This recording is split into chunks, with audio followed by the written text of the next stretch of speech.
How to share Google Maps location on WhatsApp. In this video, I'm going to show you how you can share your location in WhatsApp. First of all, open the application. Now here on the top at the search bar, search for the location that you want to share with others. Now tap on it, so it will pop up. Now here, swipe right until you find the option called share. Tap on share.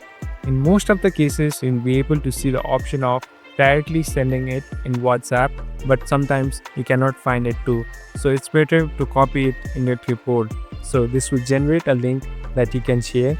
So just copy the link. Now open your WhatsApp application. So you must first verify whom to send it. So tap on the person whom you want to send the location to. Simply paste the location and tap on send. So this will give them the location that you just choose. Thank you for watching this video. I hope this video will help you.